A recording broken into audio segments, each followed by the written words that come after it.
nanti. Jadi Bang, sekali lagi saya sampaikan ya bagaimana cara menterapi akun yang baik ya. Yang pertama itu adalah konsistensi waktu.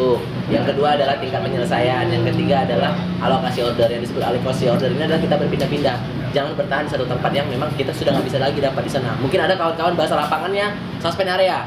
Karena nggak ada sebenarnya seperti itu Bang. Tapi dikarenakan mungkin ada banyak kawan-kawan yang contohnya seperti Bapak ini sampaikan tadi di Botania biasanya dapat terus nih tiap pagi, tapi udah nggak dapat lagi. Upayakan kita geser ke tempat lain. Kalau memang di area tersebut sudah ada driver yang performanya lebih baik dari kita. Jadi jangan dipaksakan gitu. Dengan kata lain berarti kan jam on beat konsisten itu kan berarti minimal 8 jam ya? 8 hingga 9. Jadi kalau mau off aja sekalian. Betul. Gitu. Off aja sekalian. Jadi jangan tanggung 4 jam aja lah dulu lah. Iya betul. Kalau mau off sekalian Pak. Off sekalian aja ya. Betul. Masalah ya. Nggak masalah. Tapi kalau 2 hari atau 3 hari berturut-turut nggak masalah. Kalau masih dalam masa terapi Pak, jangan. Itu bahaya. Oh jangan. Itu bahaya. Tapi kalau udah gacor Bapak pun mau nggak off masalah 2-3 hari nggak masalah. Nanti kalau hidup kan pasti langsung nyangkut itu. Kalau misalnya ada kawan-kawan yang sudah akunnya konsisten, terus tingkat penyelesaiannya bagus. Kalau misalnya masih anyep, itu perlu dipertanyakan kenapa. Pada saat kopdar kemarin sudah disampaikan kata bagian kayak gini, tapi kami udah jalani kenapa menjadi seperti ini. Nah itu perlu dipertanyakan. Nanti baru kita tanyakan sama tim terkait, gitu. Kalau bisa saya buat gacor, kalau saya sendiri bisa buat gacor akun ini ya Pak ya, tentu akun saya dulu yang saya utamain. Kita juga memperhitungkan mana yang mitra-mitra yang part time dengan mitra-mitra yang betul-betul aktif dari pagi. Nggak mungkin order ini kita lebih banyak memberikan kepada mereka yang hanya kerja setengah, ibarat balik kerja ngojek, dia keluar di jam 5, balik kerja jam 5 sampai jam 10 malam, pendapatan 200.000, itu menyamai dari kawan-kawan kita yang dari pagi sampai malam. Artinya itu artinya sudah enggak baca dari mana? Dari ya? dari jam kerja. Dari jam outfitnya. Saya pribadi nih Bang, saya pagi dari jam 6 sampai jam 9. Oke, biar tuh 1 jam ada 3, 1 jam ada 2, sampai jam 9 aja itu. Jam 9 sampai jam 4 cari 10 order itu, ya ampun, susahnya minta ampun. Macam mana lah gitu loh. Jadi gini, kita yang punya akun ya Bang, kita yang tahu kriteria. Abang udah tahu nih, jam sekian gacor, nanti sampai jam sekian anyep. Kita sudah tahu nih cara akun kita gimana. Tinggal kita bagaimana mendevelop atau mengembangkan metode-metode yang kita lakukan. Contoh, akun saya itu hanya bisa dapat orderan, tanda tanya apa ya? Hanya bisa dapat order di jam 4 sore. Kalau selain jam itu dari pagi saya hidupkan sampai tengah hari itu nggak bakal dapet. Nah artinya akun saya kebiasaan akun ngalong, akhirnya saya putar lagi mainkan sore sampai malam. Kalau kita paksakan sudah jam segitu akun kita memang nggak dapet, jangan dipaksakan kita main jam segitu. Tapi kan kita punya privasi masing-masing nih. Aku malam harus sama keluarga nih Bang. Nggak mungkin aku seharian di luar, malam aku masih di luar juga kan kayak gitu. Nah tinggal kita meningkatkan tingkat penyelesaian kita sama konsistensi waktu kita. Contohnya Abang Indra ya, akunnya merasa anyep, ikutin kita yang sudah saya sampaikan tadi.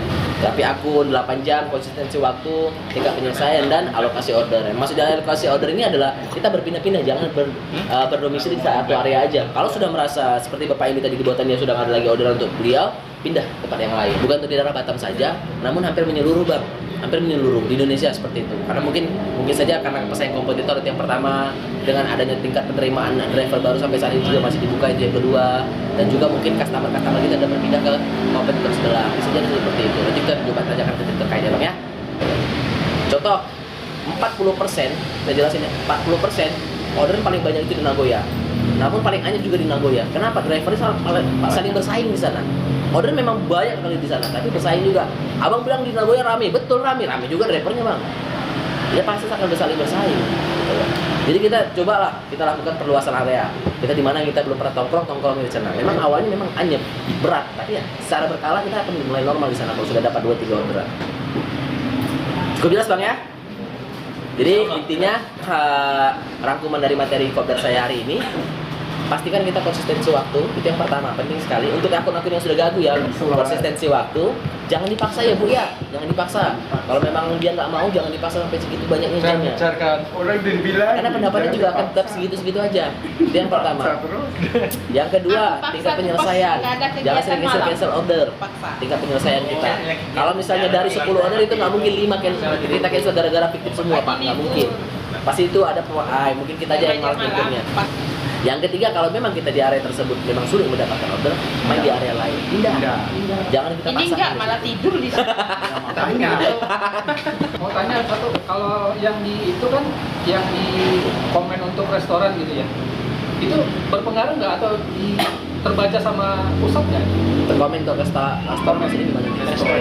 Komen Kan kita komen resto. Jadi gini Pak, ada beberapa merchant, kenapa kita memberikan penilaian untuk merchant? Karena banyak sejauh ini keluar dari kawan-kawan, kita tuh diacukan. Padahal kita yang mesen untuk orang juga, cuman sistemnya online. Kadang begitu kita datang, Bang pesanan saya sudah jadi. Antrian yang mana Bang tadi Bang? Tunggu dulu Bang ya, kata dia. Dia yang customer yang baru datang dibuatin. Siapa yang gak emosi? Nah banyak keluhan-keluhan, akhirnya kita mengeluarkan sistem penilaian untuk merchant. Kalau Bapak kasih bintang 1, itu dampaknya besar untuk warung. Kenapa saya bilang? Tapi bukan Bapak aja ngasih 1 ya. Kalau Bapak terus ngasih 1, ya dendam berarti Bapak ini. Jadi misalnya abang-abang semua di sini ada nih warung yang misalnya pelayanannya kurang baik. Semuanya ngasih bintang 1, itu pasti akunnya di hide. Di sistem nggak akan kebaca. Pasti anyep akun dia. Customer pun bisa anyep, merchant pun juga bisa anyep. Kenapa? Karena juga penilaiannya nggak bagus. Bahkan kita akan tindak akun tersebut di suspend. Kalau abang tahu ya, merchant pun bisa di suspend sekarang Bang.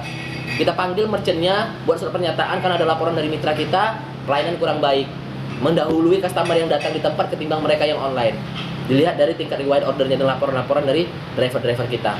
Kita sanksi tegas, kalau melakukan pelanggaran lagi kita tutup warungnya. Ada sanksi. Rata-rata kalau resto yang kena suspend, yang pertama laporan dari driver. Yang kedua dikarenakan dia jarang ada transaksi. Yang ketiga mereka biasanya menyediakan menu tapi tidak ada menu. Ini sering kali terjadi ya Bang ya. Ketika kita sudah sampai sana, menu ini habis. Loh kalau habis kenapa dihidupkan? Karena menu kan bisa dimatiin, bukan resto yang dimatiin. Menu yang dimatiin. Ada tombol menu untuk mematikan menu-menu yang habis. Tapi mereka tetap ada, ujung-ujungnya dialihkan aja ke menu yang lain ya. Customer juga nggak mau. Nah akhirnya dibebankan ke driver, itu nggak bisa, itu kita sanksi Bang. Jadi sejauh ini kita nggak hanya mensanksi, oh sedikit Gojek suspend driver, enggak. Merchant pun nggak nakal seperti itu kita suspend. Ada yang mereka sudah buka aplikasi, mereka biasanya main jadwal otomatis ya, jam 8 buka, jam 5 tutup. Ada merchant yang jam 10 baru buka, tapi di aplikasi jam 8. Itu betul-betul kita tindak tegas. Kalau abang udah dapat masukan nih dari saya, informasi bahwasannya untuk menjaga formalitas akun itu adalah konsistensi waktu, tingkat penyelesaian, dan juga alokasi order. Kalau sudah dijalankan, masih juga gagal dalam 2 minggu ini, nanti datang temui saya, kita akan cek sama-sama. Jadi itu aja Bang yang mungkin bisa saya sampaikan sore hari ini. Saya harap apa yang saya sampaikan ini bermanfaat dan bisa menjadi acuan ke depannya. Jadi kalau misalnya abang-abang di Casper nanti ini ada yang merasa berat akunnya, masih sudah melakukan terapi akun tapi masih juga gagu, nanti temui aja saya di kantor. Kalau misalnya ada waktu senggang, antrean desu nggak banyak, nanti bisa langsung dilakukan pengecekan. Saya juga ucapkan terima kasih kepada Mas Yatno yang sudah mewakili dari Casper yang kemarin udah acara launching kita di Harbor Bay Bang ya. Harbor Bay, mudah-mudahan juga di sana kita kan sudah zona hijau ya, di sana udah green zone. Nanti kalau ada ambil orderan di sana ambil aja, nggak usah khawatir.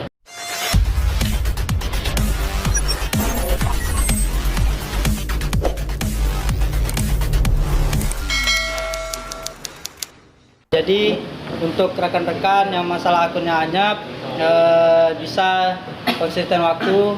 Yang pertama konsisten waktu, jangan pernah cancel orderan. Kemudian pindah-pindah lokasi ya, untuk terapi akun minimal 8 jam selama 1 minggu atau 2 minggu ya.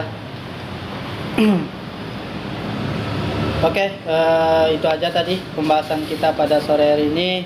Semoga rekan-rekan bisa menerapkan apa yang disampaikan oleh Bang Ian, dan semoga 2 minggu ke depan udah cor ya, cor akunnya. Amin amin ya rabbal alamin. Dan akhirul salam, assalamualaikum warahmatullahi wabarakatuh. Waalaikumsalam warahmatullahi wabarakatuh.